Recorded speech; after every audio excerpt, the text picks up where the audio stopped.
Hello, hello, and welcome to Old Women Who Write, to another interview with a really interesting person named Joan Isaacson. Joan is also a member of the Old Women Who Write Facebook group. That's where I first encountered her, and she talked about her book, The Red Velvet Diary. And I was intrigued. I always try to read what any members of that group say, and with varying degrees of appreciation for the work, because the work varies greatly. So I never go into reading books with great expectations. And I will talk to Joan about this. I have to say that I believe that Joan undersold her book severely when she described it for Amazon, because it sounds like a nicey nicey. Yes, I remember my grandmother came over from somewhere, and it is so much, much more than that. The Red Velvet Diary is a fascinating book, and I think everybody should read it. So, Joan, how's that for an intro? Wow. Thank you. You're Thank welcome. you. You are most welcome. Tell me first, I'm excited to be talking about the book, but first tell me a little bit about you. How old are you? This is a place where you reveal. Yeah, I'm fine with that. I'm 75 years old. I was, I don't know what else. I was born in Naples, Italy. I came to America when I was 8 years old. So I was brought up in New Jersey. Married, not my high school sweetheart, but he was my high school friend. Been married for 53 years. Wow. I now live in Connecticut, in Westport, Connecticut, and we have 3 daughters. And lucky for us, they all live in the area, and they each have 2 children. So we have 6 beautiful grandchildren, and life is perfect. Lovely. That is really lovely. And what got you started? Have you always written, or is this new for you, or what? It's new for me. I always loved in school creative writing classes, and I always wrote little poems. And I actually took a writing course in Westport after I wrote my book. I was writing a journal for my grandchildren. Because they're getting to the age now where, as we all know, we don't ask enough questions of our grandparents. And I said, let me just write it all down so that they can read it instead of have to say, oh, I never asked. My husband was in the war in Vietnam. There were things. And I started this journal, and my daughters who were reading it said, this is actually pretty good. I said, had no idea. So no, it's new. I was 70 years old when I started writing the book. Wow. And it took me 3 years to finish it. And I just had it published. You exemplify exactly why I started this website, okay, and the Facebook group, because I think the whole aging process in the United States, the only culture I can speak to with any authority, the whole culture is that we are now supposed to be aging out. We're supposed to be winding down. We are supposed to be disintegrating physically. Right? And I see that these could be our most productive, creative years if we claim them. Yes. If we we have the time, and yes, we have still healthy. Yes. Why not? Who had this much time before we retired and, just wasn't there raising children? Yeah. It's a magical time. It is. And, I know when I moved here to my little tiny house community in North Carolina, I thought, well, this is lovely. I've never lived in a real neighborhood. This is charming. But then I realized I was getting really tired of Taco Tuesday trivia. Yeah. It was great. It was fun, but I couldn't make it a way of life. Right. So the pleasure things by themselves, I couldn't make it a way of life. And so this and that and the pandemic coincided. Right. So that I did 2 things during the pandemic: wrote the memoir and had a facelift. for you. Wow. At I'm 80, I had a impressed. facelift, right? Right?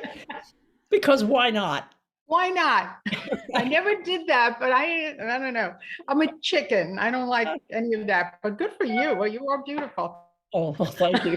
Thank you. It was just weird. I'm not clear why I did it. Okay. So let's talk about the Red Velvet Diary. Now, do you call it a memoir?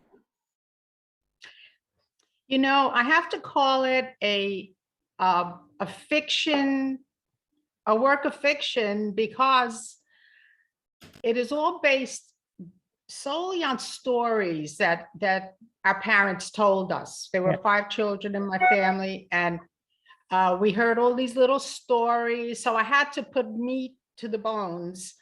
Of course, I didn't know my grandmother. I never even met those grandparents. They were in Greece. And but I knew that he was a painter, a priest, and that she was a midwife. But I didn't, so was fiction. I had to make a lot of that up, but I will say this. I would get up every morning to try to decide which character I would be. And there were times when I was channeled, especially by my grandmother. Oh, I would just sit there and write and write, and I'd say, whoa, I didn't know I knew this, and I didn't, so my imagination, I don't know what it was. But so that's how that came about, I want my, to stay on this topic for a minute. I'm okay, fascinated with the thought of you, that you felt that it was yes, channeling through no you. doubt. I'm amazed, and No the doubt. closest I can get to getting that is that what I'm writing, or have written, the memoir is written in first person present, Mhm. beginning when I was like 4 years old, Mm, and I would have a shred of a memory of something. right. Once I started writing about it, it I knew where I was, what it had been, what I Yes, was feeling, what yes. I was getting from what others were saying to me. It was an amazing experience, and it Because happened it's all over there. and over and over. Yes, I was just, Yeah, wow, you yeah. know, so It's a good feeling. It's hard to describe when people, like I get up in the morning with my coffee and I just sit here and I lose track of time. Like, yeah, how do you do that? I don't know. I enjoy it, but just that feeling that you're saying, that all of this, it's like magic. It right. really is in many ways. For those who haven't read the book, yet, um, Joan tracks 3 generations of her family through how many countries? Let's see. Yeah. So Turkey to 4, Greece. Yeah. Greece to Italy, Italy to America. yeah, 4. 4 countries over a century. No, Yeah. early Yeah. 1900s to 1900. 1990, Well, 2011 was my 2011. own story. Yeah. Yes, Yeah. and she does so in 3 separate streams. So you have the grandmother story, the mother story, and her story. Um, However, in the way it's written, it is very involved and very intricate, because she not only moves from person to person and back and forth and back and stays and moves. It's a dance. She Yes. also moves through time, because she's switching people, she's also switching times. And it's a very, very, I don't know how you kept track for so, but it's a very, very delicate and this, that's what I want to say, kind of thing. And even, I have to say, Joan, I sometimes got lost I in who know. is this I character again? know. What was the Yeah. backstory? Yeah. Even though that is so, I didn't care, because the story itself was so intriguing. So Yeah. each of the chapters of the story could almost stand alone, It, short that's story. very true. Yeah. And Yeah. so it almost didn't matter. I gave up being Trying, worried about, wait, I think I should remember who she is and who her mother was, and Oh, even some of the characters change names they in the do. story. We all change names. Yeah, yeah. Yeah, yeah. So it makes it so while it would be easy to say, well, it's too involved or too hard to keep track, it doesn't matter. That's what's lovely for me about it. So I mean, That's how I don't wonderful. know how did you write each character separately, or did you go back and forth when you were writing? I, okay, Jean, I don't do an outline. I don't decide ahead of time what's going where. I just sit down and write, and that's what you saw. So I would get up in the morning and just decide, who am I going to be? I'm going to be me today. And then I would do my story. So, well, what I do is I put myself in that moment in time and I walk through it. That's why it gets like a little, I guess, and then I'd get up in the morning. Okay, today I'm my grandmother. Okay, now let me see, where did I leave her off? Okay, now from here, I'm going forward. And that's how I wrote that. And that's Wow. how I'm writing my next one. My Wow. next one is only 2 characters. It'll be a little easier. Um, Hold, because I want to hear about the next one, but not yet. Oh, okay. When you must have done an incredible amount of research in this. The historical part, Yes. I had to, and that's probably the only thing I don't love about all this, but I had to do the research because when they're standing in a street in the middle of a war, I need to know what that feels like. So Yeah. yes, I would spend hours doing the research to feel right. I had one person challenge me on a word that I used way back then, and I said, I don't know, Tony, I think you're wrong. And I went back and I was right, because I do research, because I'm not a history person. I'm a Mhm. writer. I'm an artist. It's amazing you say not a history person. I mean, the detail that you have in there in I every know. scene, Yeah. the details of the convent, or was it a convent? Is that what it would have been called? Yes. Details of Yes. the convent where Orphanage. your mother or your My grandmother grandmother. Yeah. grandmother Yeah. spent formative years. Yes. Um, the details of the head nun, Right. Mother Superior, whatever she's Yeah. called, the Yeah. details of the place, the details Yeah. of the chapel Yeah. are Yeah. just Yes. amazing to And I me. wasn't there, obviously. So that was a lot of research. And what did it, I would look at pictures, often just say, like when I couldn't stand the words anymore, I'd say, okay, just show me a picture of an orphanage in 1900. Show me what it might look like inside. And I would look and go based on what I'm looking at to try to get that, put us there. Yeah, that was important to me to do that. Yes. Well, it was Yeah. very, very successful. Yeah. Great. Um, Thank you. sounds like a dumb question. Did you change any people's names from what they really were in real lives? Nope. Well, I mean, I wouldn't know. I made up a few names, like my grandmother had friends, her girlfriends. Yeah. I wouldn't know. I had to put those characters in to shape the story, but I made those up. But anyone who was related to me, true names, real names. Are any of the, other than you and your husband and children, are any of the characters in the story still alive? No, Hmm. Wow. no. I can't help but think they would all be so proud. Um, well, when we get to my next story, I will let you know some interesting things. Okay, okay. What's clear through all three stories is that to you, love, and I'm talking about romantic love, husband-wife love, is very, very important, Very.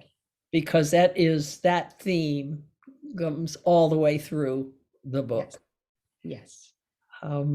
It's not that everybody is so swimmingly happy. One character gets divorced and Yes. marries, but still, that notion of romantic love is very strong. Very strong. We were brought up with that. Yes, Yeah. very much so. Yeah. Wow. When when it came to describing yourself, Yes.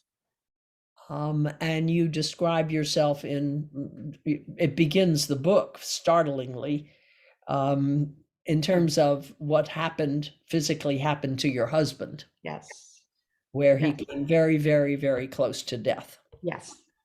And that was in 2011, Correct. right?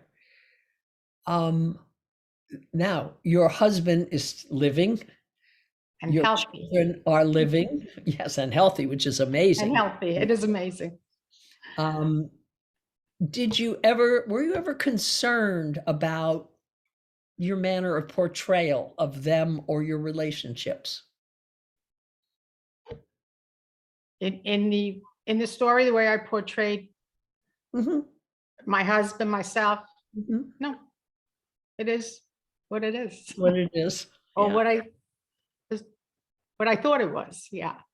I mean, my story is totally spot on, 100% real. Uh, my parents, the younger stories, they're weaned from stories I heard, so I wasn't, right, portrayed them as I knew them. right, right. Um, Along with everything else, I learned some things like I honestly have never thought about Greece and World War II. Never. I I, know. I started reading. I thought, were they involved in the war? And now how could they not have been? Of course, given the Yeah, physical location. exactly. Never Yeah, but they thought about suffered greatly. That little country it. really, I don't think it ever really recovered. Yeah, yeah, Yeah. and I had no idea what was really shocking to me, and I have to assume, since you did the research, that historically it's accurate, is that after Italy surrendered to the Allied forces, that Mhm, the Germans started killing mhm, Italian soldiers in mhm, Greece. mhm. Yes, But Greece was yes, then occupied by Italian and German forces. And correct. and once the Italians surrendered, the Germans started killing the Italians, the soldiers. They did. I'm They sh did. was just so shocked. Yeah. And then It was an ugly war. to make it worse, when the Allied forces came in, the British, they Yeah. did a little of that too. Oh, they did a lot of it. Oh Yeah. my God. Yeah. I That war had was no ugly. notion, no Yeah. notion. Yeah. It was a bad war. And the resistance, the Greek resistance that showed up was there, always there. But that big civil war, that civil war hit in that country right after World War II ended. The resistance came in, and there was a lot of ugly fighting. It was just not a pretty time. There was maybe reasons why my parents, so many people who my mother who left her country, and there were so many stories about people at that time who did things and told lies and whatever, but they lived through a lot. They lived through really horrific times. I So, think one of the lessons of history, whether it's Greece or Cuba, is that you never let the revolutionaries run the country. right. It's two whole different Yeah, skill sets. it's very You know? different. Yeah, for Um, sure. Yeah, yeah. wow. Do you feel, since your connections were to Greece and to Italy, do you feel a connection to those two countries? Oh, absolutely. And I've been back to both. I have family in both countries. I have cousins in Greece and I have cousins in Italy, and we visit them pretty regularly. Nice. So I walk the streets and I've seen where my mother lived, and I've seen the church where they were married, and yeah, we're totally connected to both countries. Italy is my in my heart. I was born there, and I remember it from when I was a little girl. So it's really a special place to me. We're going back in September, actually. Oh, yay. Yeah. Yay. Wonderful. Do you know, as one of the memoir I'm writing is consists of, at this point, 57 stories, right? I mean, each Wow. being one page, two Okay. pages. in You go. chronological order. One of them was when I was sent to Greece, to the Isle of Rhodes by my government to inform the union there. On the Isle of Rhodes, there was a medium wave radio station run by the US government. And I know this is all weird, and they were going to close it because medium wave is like AM radio, and it Okay. didn't have much reach. This was Mhm. all to send the story of democracy around the world. This was the voice of America. Right, right. Okay, so they were going to close it, and there were, I forget, 40 something, 50 something workers there. Right. And I had to tell them, I mean, they knew that the plant was going to be closed. I was Right. sent over with a mission to say, oh, but we have other job openings for you. We have, etc. So I went, and they took me out to dinner, all men, Greek men, to this tiny, little, wonderful restaurant. Yeah. And I'm telling them how we have found these jobs for them. And they are, most of them are, I mean, it's a tiny island. Yeah.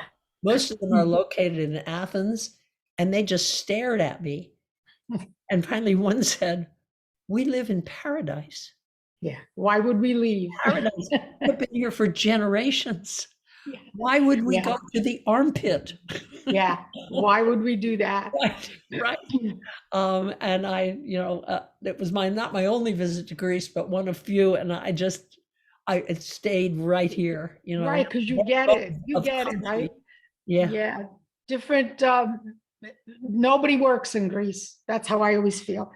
If you're, a lot of people are out of work still in Greece, Wow. even in Athens. Yeah. No. I've never been to Rhodes. It was beautiful. Oh my gosh. Yeah. Oh my gosh. Yes, absolutely. Yeah. Yes. Yeah. There's no words. We in the United States, at that point, I wasn't very well traveled. And so it was all just jaw-dropping to me. Unbelievable. Yeah. Everything about it. Yeah. Yeah. How wonderful you had that experience. Oh, yeah, Yeah. for sure. Okay. Do you like your book? I do. I read it a few times. It was hard to read it the first time. It was like all the errors. Oh my God, why did I say it that way? But I do like it. I think it's honest, and it's emotional in a lot of ways, even to me. Yes, it has to be. Yeah. Yeah. Going back a minute to the way in which you wrote it, moving back and forth, character to character, time period to time period. What had you decide to do it that way? I mean, you could have done it in 3 books, or 3 shorter books, like Here Was My Grandparents' Story, or how did you decide to do it as you did it? I think the connection, I think there's a thread between the 3 women, and just our stories in many ways were similar in that we moved, we fell in love with the wrong guy, That is a thread that runs through it. There's a thread, and I felt like, wow. And the more I kept going, there's a lot of similarities here. My mother married the Italian soldier who Enemy. Right. Right. I married the Jewish guy. He's not supposed to be, I'm not supposed to marry him according to my mother, so there's, I think there's a thread, and it just felt more comfortable to me to just skip one to the other without, I probably didn't want to close any one piece out and then work on a second one. I didn't have interest in that. I just wanted to, as I said, it was all really a memoir for the kids. And, I found the book is called The Red Velvet Diary, which this is a Red Velvet Diary. This is my grandmother's autograph book, which is kind of all in ancient Greek. So nobody can translate it that I have found, because it's the wrong kind of Greek. But then along the way, I found that I myself had been keeping a diary since the year I got engaged to my husband, which was 1968 or 7, whatever. And when I looked through my own diary, and I didn't write every day, I wrote, maybe whenever I picked it up, and I'd catch you up on whatever, myself up on whatever was missed in the book. So when I'm reading this book, my diary, I said, my God, this thing is a book, because it reminded me of things that happened in our life. So, I mean, that's why the title. And I guess reading my story like this, it was a thread. I don't know. I've never been asked that question before. So definitely in my head, a thread of the 3 women combined. Yeah. And here's it may be a harder question. Why did you write everything in first person present tense? Because if I'm not there, I have to be there in the minute, in the moment. Here I am right here, because I think that's how I bring it forward. When I say channeled, I had to be my grandmother to write my grandmother. Same with my mother. Yes, that makes mine is first person present, and I know the You get power it. of it. Yes. I tried at first to write in third person. No, I Did couldn't not work. I It was tried. like a dead fish to me. Yeah, exactly. So flat. And then it comes to life. When it's first person present, it's alive. That's very unusual. And of course, that's why you cannot say it is a memoir, because it's, or because it's first person present. So we know exactly that you're right. That's very true. Yeah. everything around it, even though the facts, the bare facts are there, you have created a world that they're living in. Yes. Which is just absolutely, totally lovely. Yeah. Okay. Is it a pleasure to you to write? It is. It is a total pleasure. I never, wow, it's my therapy. I mean, I know people do lots of stuff, and I still like other things, but when I sit down and write, it is an absolute pleasure, even when I'm frustrated. And the great part is that I don't have to write if I don't want to. So I can enjoy it as long as I do. And then when I'm frustrated in the moment, I just step away until I'm ready to go back to it. So it is definitely pleasurable. And did you have an editor of any sort? I just had a woman who kind of fixed some punctuation, moved some, but not really. No, I should have. Well, I'm just amazed. Did you farm it out to what they call beta readers or critical friends? I don't know how to say it. Yes. A few people read it. You mean who would read it as I was going along? Honest feedback. Yeah, my sisters, 2 of my 2 sisters were very good about, oh yeah, this is good. Maybe this, but mostly they would go, oh, that's so great. Yeah, right.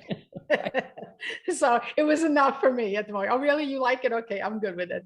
And I have a daughter who's a reading specialist. She teaches at Greenwich High School, and she's very wonderful, a beautiful writer, as is her daughter. So she did look awful. Nobody, you don't want to put that pressure on anyone. I know. Oh, come on, read this today. This is what I wrote. But I do have, especially my younger sister, she's very good about it. She'll probably do this on my next one also. Well, the bottom line of all this is you did nothing correct. No.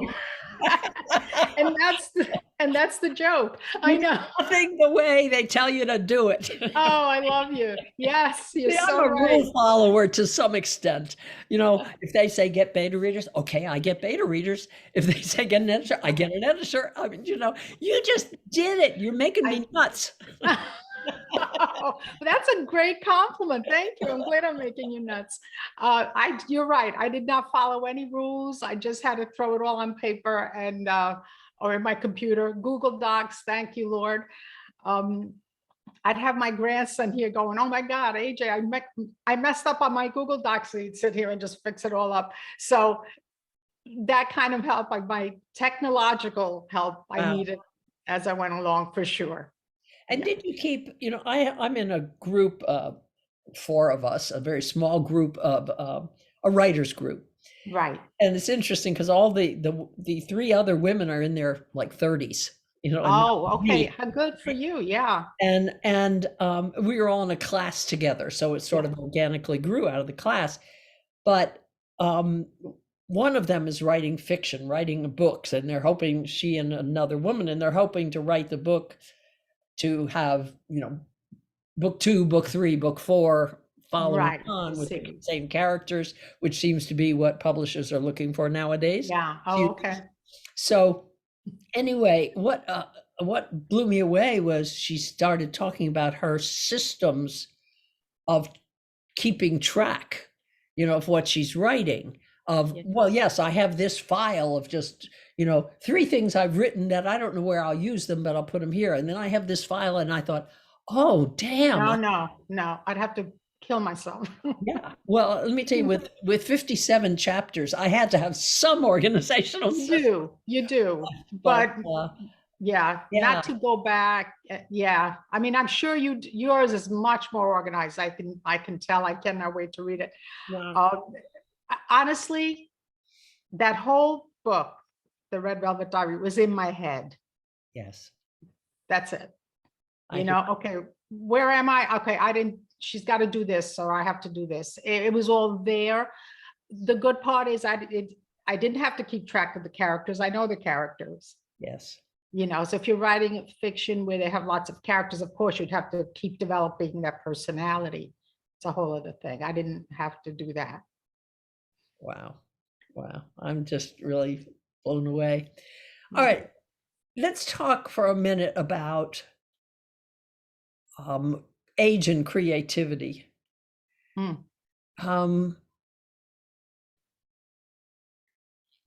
when I was So, writing this, I just found like my creative juices flowed like they never have in my Yeah. lifetime. yes. Never.